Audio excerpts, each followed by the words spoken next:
What's up internet, here we go again.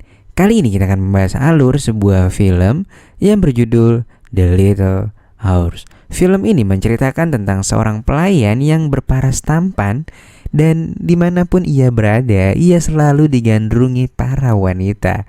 Bahkan ratu dari sebuah kerajaan pun memilih pria miskin itu untuk menjadi selirnya. Kebayang gak tuh gimana enaknya? Lantas bagaimanakah cerita selengkapnya? Tanpa berlama-lama lagi, langsung aja kita masuk ke dalam alur ceritanya.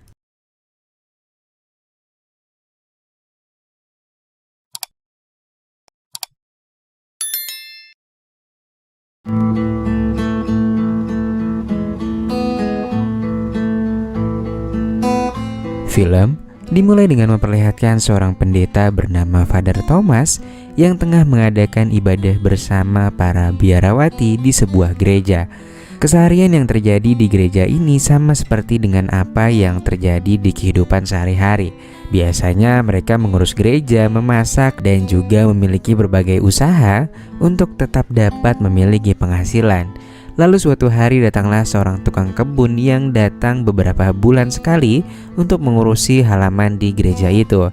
Dan kita pun mulai diperlihatkan bahwa ada sesuatu yang aneh dengan perilaku para biarawati yang ada di sini, di mana mereka terlihat sangat gak bisa mengontrol emosi dan malah marah-marah ketika melihat tukang kebun itu. Mereka seperti memiliki sebuah dendam dan seakan gak bisa berhenti berkata kasar. Di sisi lain di dalam gereja, terlihat Father Thomas yang tengah bersiap untuk pergi menuju kota dan dia berencana untuk menjual kain-kain yang dibuat oleh para biarawati yang tinggal di gereja ini. Namun sebelum berangkat, Father Thomas dihadang oleh tukang kebun yang bekerja di gerejanya dan mengadu bahwa dia sudah nggak kuat bekerja di gereja itu karena ya sikap buruk yang ia terima dari para biarawati-biarawati yang berada di sana. Father Thomas lantas memohon kepada tukang kebun itu untuk bersedia menjaga gereja selama 2 hari lagi, mengingat dia akan pergi ke kota dan dia takut kalau ada sesuatu yang terjadi kepada biarawati-biarawatinya karena ya nggak ada pria lain di sana. Namun tukang kebun itu pun dengan tegas menolak permintaan Thomas dan lalu pergi dari sana. Scene lalu berpindah ke sebuah kerajaan. Terlihat seorang pelayan bernama Masetto yang sedang melayani raja yang bernama Bruno dan ratu di kerajaan ini yang sedang makan. Tak hanya menjadi pelayan di dapur, ternyata Masetto juga menjadi selir dari ratu kerajaan tempatnya bekerja. Malam itu ketika Masetto dan juga ratu baru aja mau mulai perpusrengan duniawi, tiba-tiba mereka dikagetkan dengan kedatangan Raja Bruno ke kamar ratunya. Masetto pun kemudian kabur lewat jendela dan berlari menuju ke kamar pelayan di kerajaan ini. Raja Bruno yang yakin bahwa pria itu adalah seorang pelayan, kemudian dia pun mengecek pelayan-pelayan yang sedang tertidur di kamar mereka. Bruno yang gak mengetahui wajah pria itu kemudian memegangi setiap detak jantung pelayan yang sedang tertidur. Hingga akhirnya sampailah giliran Masetto yang sedang berpura-pura tidur. Dan Raja Bruno pun merasa curiga bahwa Masetto lah yang telah berselingkuh dengan istrinya. Namun karena keadaan yang gelap, Raja Bruno menandainya dengan memotong rambut Masetto. Setelah Raja Bruno pergi dari kamar itu, Masetto pun kemudian bangun dan dengan cerdiknya Masetto kemudian memotong rambut teman-teman sesama pelayan agar Raja Bruno tak bisa menandainya. Keesokan paginya, pelayan-pelayan yang sudah terbangun itu kemudian merasa kebingungan dengan yang terjadi kepada dirinya. Mereka bingung karena rambut mereka terpotong dan itu terjadi kepada mereka semua. Mereka semua berpikir bahwa rambut mereka dipotong oleh seorang penyihir yang datang ke kamar mereka saat mereka sedang terlelap. Gak lama kemudian Raja Bruno pun datang. Dia kemudian memeriksa rambut mereka satu persatu. Namun Bruno gak bisa mengetahui siapa pelayan sebenarnya yang telah berselingkuh dengan istrinya tadi malam. Siangnya setelah makan siang selesai, Ratu menghadang Masetto dan kemudian mengajaknya untuk melaksanakan perpusrengan duniawi di tempat itu. Namun sialnya dari kejauhan Raja Bruno dan pengawalnya memperhatikan mereka dari kejauhan. Raja Bruno kemudian memerintahkan prajuritnya itu untuk segera menangkap Masetto. Masetto yang mengetahui hal itu kemudian berlari dan mencoba melarikan diri dari kejaran prajurit itu, sampai dia pun akhirnya masuk hutan dan berhasil lolos dari kejaran para prajurit itu. Mas Seto kemudian berjalan menyusuri hutan dan dia melihat Father Thomas sedang mengambil kainnya yang hanyut di sungai. Mas Seto kemudian mendekati Thomas dan mulai mengambil kainnya yang hanyut. Thomas kemudian berterima kasih kepada Mas Seto yang telah membantunya. Dia lalu bertanya kepada Mas Seto di mana dirinya tinggal. Mas Seto lantas menjawab bahwa dirinya tidak memiliki tempat tinggal. Karena kasihan, Father Thomas kemudian mengajak Mas Seto untuk ikut dengannya ke gereja. Namun sebelum itu mereka membuat kesepakatan bahwa Mas Seto harus berpura-pura bisu dan tuli agar dirinya nanti nggak diganggu oleh para biarawati-biarawati yang ada di sana. Sesampainya di gereja, Father Thomas kemudian memperkenalkan Mas Seto kepada kepala biarawati di sini. Dia mengatakan bahwa Mas Seto ini bisu dan juga tuli. Thomas pun bilang kepada kepala biarawati bahwa Mas Seto bisa diandalkan sebagai tukang kebun pengganti mereka yang baru. Mas Seto kemudian bekerja sebagai tukang kebun di gereja itu. Saat Mas Seto sedang bersih-bersih, dia melihat dua orang biarawati yang berada di dekatnya. Mas Seto kemudian tersenyum, namun biarawati itu datang ke tempat Mas Seto. Kemudian biarawati yang bernama Alexandra ingin mengusirnya karena ya Mas Seto ini masih asing lah buat mereka. Beruntungnya gak lama kemudian datanglah ketua biarawati lalu langsung menjelaskan semua tentang Mas Seto kepada mereka, bahwa Mas Seto ini adalah tukang kebun baru yang bekerja di gereja ini.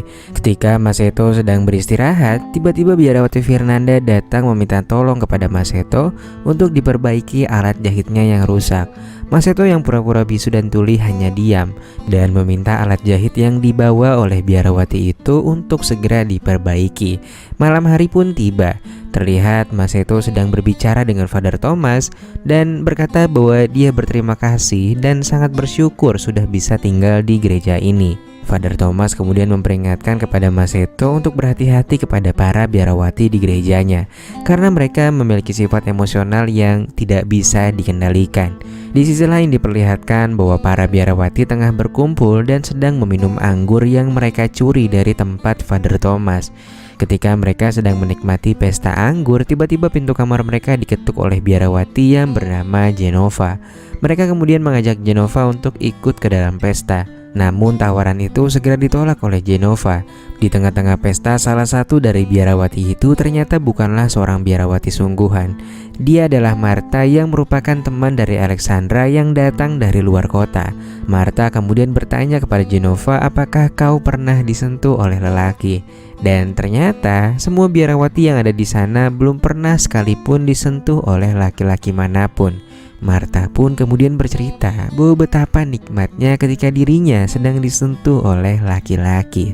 Pada keesokan harinya ketika Mas Seto sedang bekerja di kebun, Fernanda datang dan menghampirinya. Di sini terlihat Fernanda begitu perhatian dan sepertinya dia telah menyukai Mas Seto. Di saat yang sama, tiba-tiba biarawati Fernanda melepaskan penutup kepalanya dan mulai mencipok Mas Seto. Mas Seto yang emang demen berpusreng pun gak bisa menolak ajakan dari Fernanda. Namun saat mereka lagi enak-enaknya, tiba-tiba lonceng dari gereja berbunyi.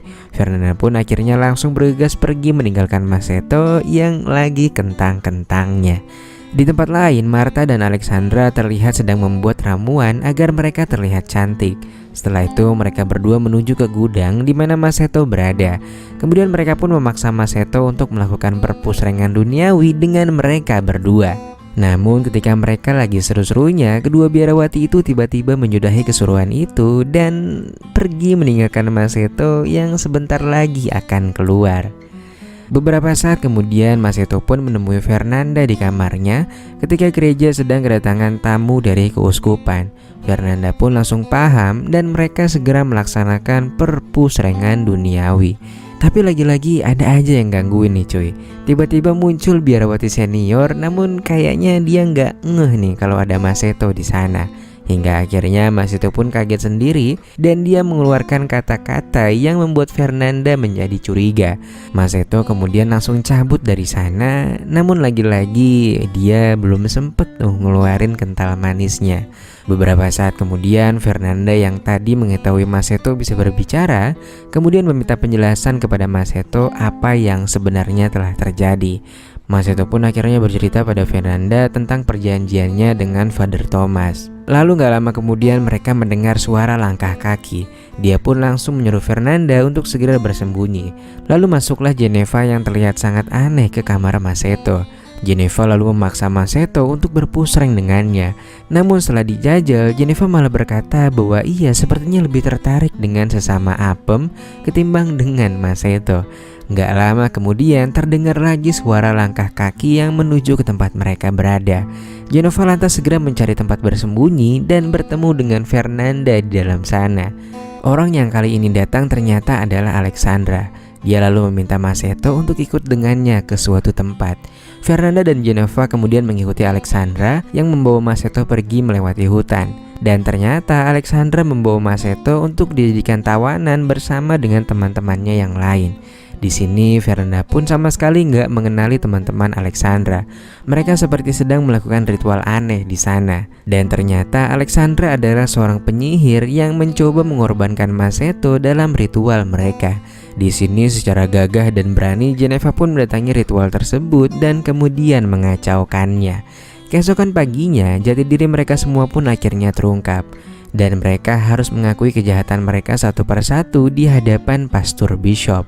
Para biarawati itu pun kemudian mendapatkan sanksi dari Pastor Bishop. Dan Pastor Bishop juga mencabut kependetaan dari Father Thomas. Setelah itu Father Thomas pun berpamitan dengan kepala biarawati dan berkata bahwa dirinya akan pergi ke San Diego untuk menjadi seorang biksu.